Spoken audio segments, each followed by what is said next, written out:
Let me ask you something. Does this sound familiar?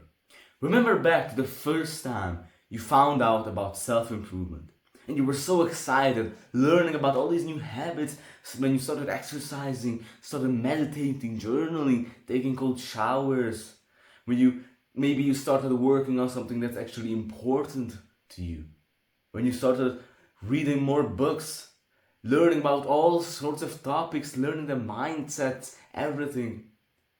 And you were so proud of yourself. You made a lot of progress and felt really good about where you were. But then, after a couple of months or weeks, you started falling off. You missed your journaling 2 times in a row now. You haven't meditated for a week.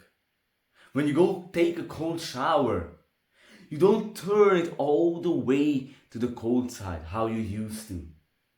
Your workouts are not that brutal how they used to be. You barely have time to read now, or you don't think that it's that important. You can probably relate to this experience, falling off of self-improvement. And if it's happening to you right now, then it's okay. It's normal. It happens to everyone, including me, this falling off, because you can't just keep going up, up, up, up, up. You have to come down sometimes. You always have some kind of problems. You always have some kind of pain, some suffering. You can't avoid problems in your life. And the reason why I think that this happens, the reason why I think we fall off is, well, there are multiple reasons. First, you might get too comfortable and you just stop doing all of the things that you used to do. Or you just forget just how important those small little things are, those small habits, those small mindsets and everything. You forget how important those are, those habits that brought you here to this point. Or the other thing that might be is that you might just think that you're just too good for self-improvement, that you don't need self-improvement anymore. You already got to this point, you're feeling great. Why do all of these things anymore? Why not just relax? You already done so much self-improvement, these habits, exercising, everything. You might think that this was enough, so I'm just going to stop and relax for a while. Or you might think that you maxed out self-improvement, that you have nothing to improve on anymore. But this kind of thinking misses the whole point of self-improvement. Because, you see, self-improvement has no destination. Self-improvement is not about getting somewhere, and that's when you arrive and you're finished with self-improvement. The point of self-improvement is self-improvement, to keep self-improvement going, to keep improving. It's consistency, staying persistent in it, and keep doing it, keeping it up. That's the point. Now, I'd like to explain to you a really cool concept that I learned about. It's called infinite and finite games. Now, I try to explain it in a simple way. Basically, finite games are games or things in life that have clear rules to them. They have an end of the game. And the point of the game is to get to that end. Now, examples of these finite games could be football, for example. They have clear rules, and the point of the game is to win, to get to that end, and then the game is done. Or maybe you can think of school like a finite game, because in school you also have clear rules, what you can do, what you can do, and the point of school is to get to that end, to get the degree, and also learning. Now, there are also infinite games. Now, in infinite games, there are no clear rules, and the point of the game is to keep the game going. And you don't know how many players there are, and the game only stops once the player stops playing. For example, an infinite game might be marriage, because there is no end to a marriage. The point of a marriage is to keep the marriage going, to keep having a happy marriage and to not divorce. That's the whole point. There is no end, like once you get there, your marriage will be happy forever. No, it's to keep it going. That's the point. Or another infinite game is a business, for example. The whole point of a business is to keep the business going. It might have some other goals besides that, but the whole point is to not let the business die and go bankrupt. And the reason why I'm explaining all these games to you is because, one, they are really cool, and also, in life, generally, you want to play infinite games. For example, with your diet. You don't want to just go for a diet for 3 months and then eat a bunch of junk food again. That's a finite game. That for this amount of time, you have these rules that these you will eat, and then it has an end. You want to play an infinite game with your diet. That you'll eat stuff that you could eat forever until the rest of your life and that are healthy. Or another example could be your health. Playing an infinite game with your health. Or as we talked about, relationships. As we said, the point of a marriage is to keep the marriage going. Having relationships. Asking yourself, this is a very good question, like, would you be friends or the partner of this person for the rest of your life? And if not, then why are you with them right now? Now, of course, you might separate throughout the years, but if you wouldn't spend the rest of your life with them, like if you wouldn't be friends with them for the rest of your lives, why bother today? You can also play infinite games with learning, studying, reading books. The point is not to get some knowledge and then just never learn. The point of learning is to keep learning, because you always have something to learn. And the thing is that self-improvement is also an infinite game. There is no end to it. The point of it is to keep it going, to keep improving, to stay persistent and consistent. What is different between those words? Consistent and persistent. So it's simple really what you gotta do. You just gotta get back to it. Reboot the engine. Get off YouTube and start doing those good habits. Go outside, go for a walk, go exercise. Like really, it's that simple. You gotta realize that it's completely normal to fail and to slack off, to get off of self-improvement and back on again. That's how it works. Like you get off of it, back on it, and so on, so on, so on. That's the game. Now this is completely normal, but don't think that you're too good for self-improvement, because no one is. Don't think that you already know everything, that you don't need to read any more books or learn about something new, because that's complete bullshit. You don't know a lot of stuff, or that books are boring. You just probably haven't found a book that you like if you say that they're boring, that you're actually interested in.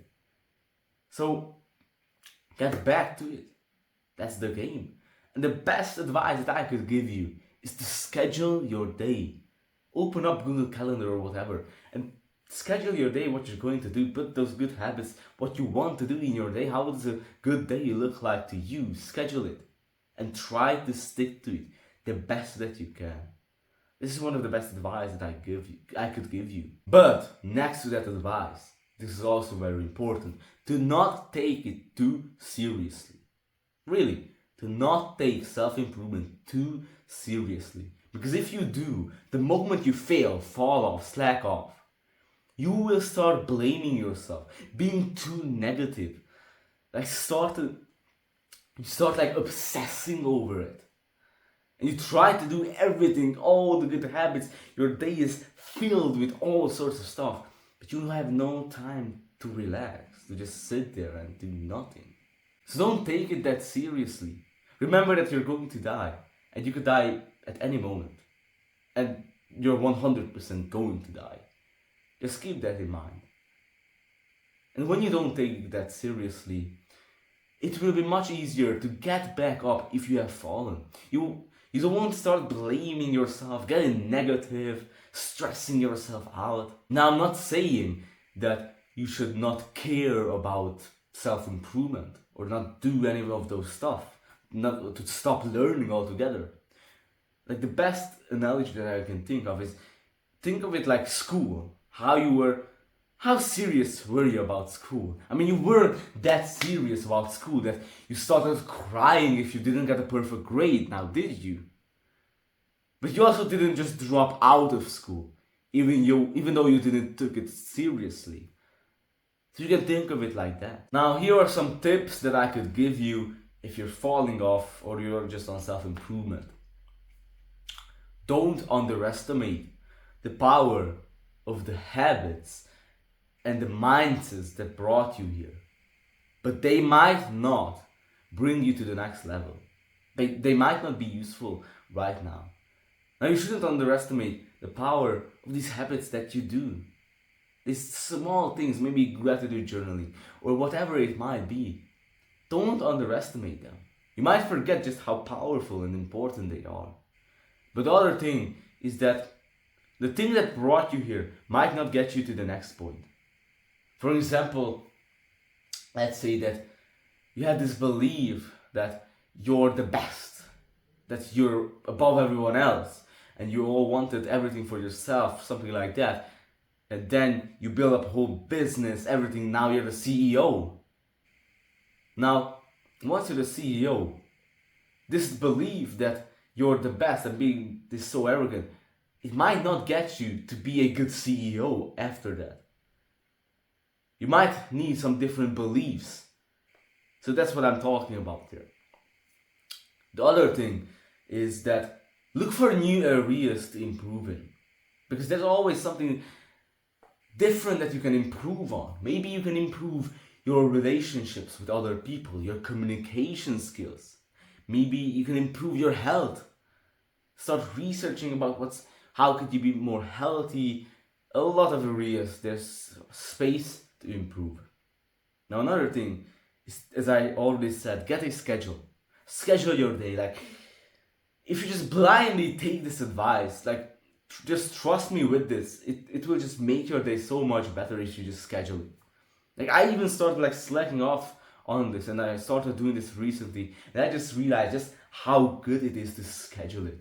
Because when I don't schedule it, I just feel lost, like I'm drifting, whatever like the day brings.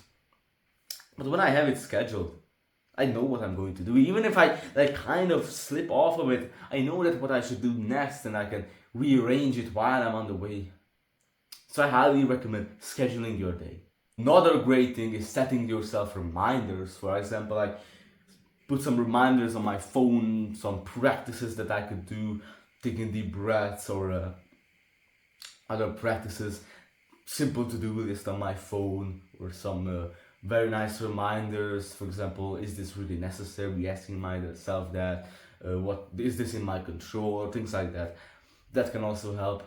Another thing is that you should be okay with things not going your way. You should be okay with things, with you failing, with things not going the way that you wanted them. And going along with that, embracing whatever life brings you, this stoic idea of amor fati, a love of fate, accepting whatever happens. Because you will fail, you will slack off, your plans won't go how you expected them to be, and you just gotta accept it, because that is life. You can't do anything about that. Some things will go wrong, get in your way. But that's where you gotta go. You gotta accept it and embrace it and make the best out of it instead of getting bitter about it and resentful and start getting angry, blaming other people. Just accept it instead and embrace whatever comes your way. Amor fati. The next thing is that when you fall, get back up. Like, that's the whole point. When you fall down, get back up. So I hope that you enjoyed this video. If you had any questions, you can leave a comment. I'm also doing free one-on-one calls. If you're interested, you can send me an email and ask me any question, any advice that you want. We basically have a call if you're interested. So thank you for being here. Thank you for your presence. Have a great day and goodbye.